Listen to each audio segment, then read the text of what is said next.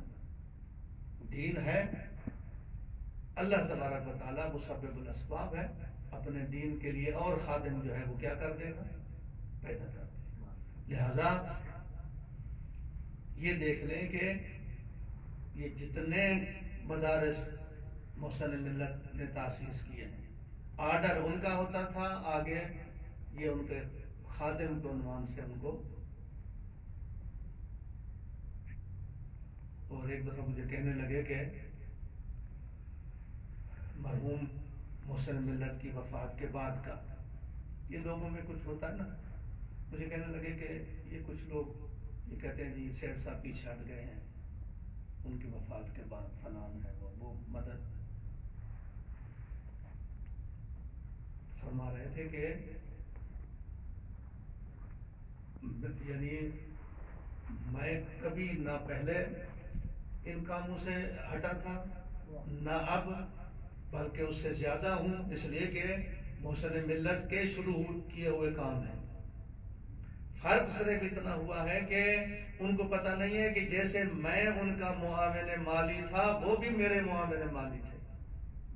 اس لیے کہ جہاں سے بھی کوئی پیسہ آتا تھا وہ کہتے تھے سیٹ صاحب کے پاس بھیج دو. اس کے بعد آرڈر دیتے تھے سیٹ صاحب یہ پیسہ آپ نے ادھر بھیج دینا ہے, اب ادھر بھیج دینا ہے. تو ظاہر ہے مولانا صاحب کے بعد وہ پیسہ تو نہیں آ رہا. اب تو ظاہر ہے جو میرے اپنے وسائل ہیں اسی کے مطابق میں نے کام کو کیا چلانا ہے. تو تھوڑا سا اگر کمی بیشی کہیں آ گئی ہے تو اس عنوان سے آئی ہے. یہ نہیں ہے کہ میں نے مرحوم کے جو کام چل رہے تھے یا مرحوم کے بعد جو ٹیم آئی ہے ان کے کاموں کو چلا رہی ہے میں نے ان کو چھوڑ دیا, ان کا ساتھ چھوڑ دیا, ایسا نہیں ہے. تو مجھے فرما رہے تو وہ خود فرما رہے تھے, انہوں نے یہ خود کہا کہ وہ ان کا پیسہ جو بھی جہاں سے بیرون ملک اندرون ملک, ظاہر امام خمینی کے وکیل مطلق تھے, جو ان کا پیسہ آتا تھا وہ کہتے تھے ادھر جمع کرا دیں. وہ میرے پاس ہوتا تھا. اور پھر ہاں انہوں نے کہا کہ کچھ کام ایسے ہوتے تھے وہ کہتے تھے آپ لوگوں نے خود انجام دینے, یہ آپ کی ڈیوٹی ہے. مثلا انہوں نے مجھے مثال دی کہ وہاں مدرسہ بنا ہے بقیت اللہ خواتین کا ایک, یہ انہوں نے کہا بھی یہ آپ لوگوں نے خود بنانا ہے. وہ بیٹھے تھے, خواتین بھی تھی ان کی, کہا ہماری اور بھی تھی. دستور دیا کہ یہ کسی سے آپ لوگوں نے یہ نہیں کرنا, خود اپنے پیسے سے یہ آپ لوگوں نے. اب مجھے نہیں یاد کہ اپنے پیسے سے یعنی وجوہات بھی نہیں, صرف اپنے ذاتی پیسے سے بنانی ہے یا وجوہات بھی شامل کر سکتے ہو, اب یہ میرے ذہن میں نہیں ہے. تو کہنے کا معنی یہ ہے کہ اس میں یہ ہو سکتا تھا کہ کبھی ہمیں یہ کہیں کہ آپ نے کرنا ہے, کسی کو کہیں کہ آپ نے یہ کام کرنا ہے, لیکن باقی کاموں میں جو ہے وہ مالی طور پہ بھی ان کے وسائل تھے, وہ بھی آتے تھے اور یہ ان کے خادم تھے, یہ بھی ان کی معاونت کرتے رہتے تھے. تو کہنے کا معنی یہ ہے کہ وَلَا تَمُوتُنَّ إِلَّا وَأَنْتُمْ مُسْلِمُونَ کا اگر ترجمہ کیا جائے کہ وَلَا تَمُوتُنَّ إِلَّا وَأَنْتُمْ مُطِيعُونَ لِلَّهِ وَلِلرَّسُولِ وَلِلْعُلَمَاءِ, تو جناب سید صاحب اس کے مصداق تھے. اللہ تبارک و تعالیٰ ان کی مغفرت فرمائے, ان کے درجات بلند فرمائے اور ان کے پسماندگان کو توفیق دے کے وہ ان کے جو کام رہے ہوئے ہیں ان کو پایہ تکمیل تک پہنچائے اور تاکہ ان کے لیے ایصال ثواب جاری رہے. میں زیادہ مزاحم نہیں ہوتا, صرف اتنا عرض کروں گا سیٹ صاحب کی خدمت میں, ان کے خانوادہ کی خدمت میں کہ آپ اس دنیا سے تشریف لے گئے, عزت اور احترام کے ساتھ آپ کا جنازہ اٹھایا گیا. پتہ نہیں کہاں دفن ہونا تھا, لیکن آپ اپنے دوست جو کہ قبلہ صاحب مرحوم محسن ملت, ان کو بھائی کہتے تھے کہ میرے بھائی ہیں, آپ کو عزت اور احترام کے ساتھ محسن ملت جیسے عالم کے ساتھ دفن کیا گیا, کسی نے منع نہیں کیا، لیکن پیغمبر کے نواسے کا جنازہ جب اٹھتا ہے تو دفن کی غرض سے بھی نہیں کیا تھا، صرف زیارت کے لیے، وہ بھی وصیت تھی کہ نانا کی مجھے زیارت کروانی ہے پھر دفن کرنا ہے، لیکن زیارت کی بھی اجازت نہیں دی گئی۔ اور پھر یا رسول اللہ آپ کی اکلوتی بیٹی تھی،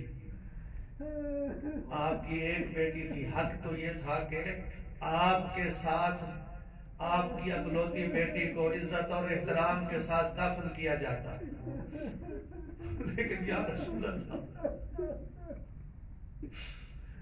سیٹ صاحب آپ خوش قسمت ہیں، آپ کی قبر معلوم ہے، آپ کے اعزاء اقربا، آپ کے دوست جاننے والے آج آ رہے ہوں گے، فاتحہ خوانی ہو رہے ہوگی، فاتحہ پڑھ رہے ہوں گے، لیکن رسول کی ایک بیٹی پتہ نہیں ہے، کوئی مدینے میں جاتا بھی ہے تو اس کو پتہ نہیں میں کہاں جا کے فاتحہ پڑھوں۔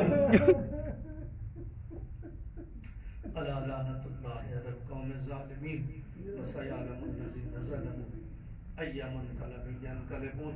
خدا بندہ تجھے اپنی عزت و عظمت کا واسطہ یہ مختصر سا ذکر اپنی بارگاہ میں قبول فرما، اس کا ثواب جناب سیٹھ نواز علی صاحب محسن ملت اور جناب علامہ قاضی نیاز حسین نقوی صاحب کو ایصال فرما، خدا بندہ سیٹھ صاحب کے درجات بلند فرما، خدا بندہ سیٹھ صاحب نے جو نیک کام اس دنیا میں کیے ہیں، مدارس کی تاسیس میں شرکت فرمائی ہے، مصباح القرآن، قرآن کی نشر و اشاعت، تفاسیر کی نشر و اشاعت، مرحوم مولانا صفدر حسین کے جتنے کام تھے سب کاموں میں وہ شریک تھے، خدا بندہ آج وہ تیری بارگاہ میں آئے ہیں، خدا بندہ ہماری التجا ہے کہ انہیں ان کاموں کا اجر عظیم عطا فرما، خدا بندہ ہم سب کو اور ان کے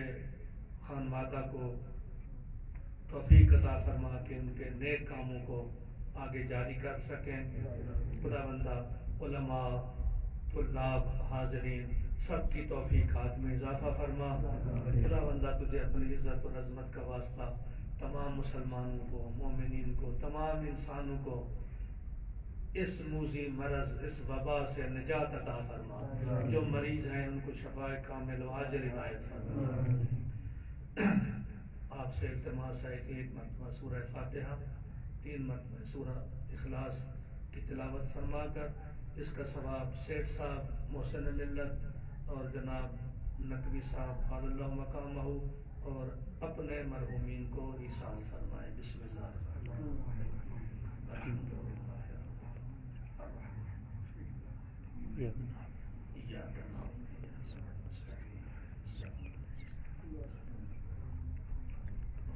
بسم اللہ بسم اللہ الرحمن الرحیم قل هو اللہ احد الصمد قل هو اللہ احد الصمد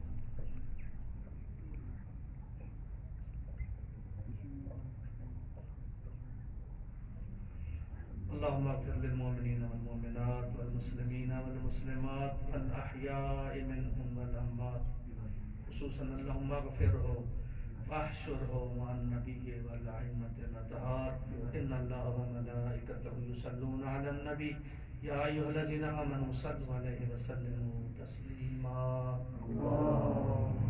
صل على محمد وآله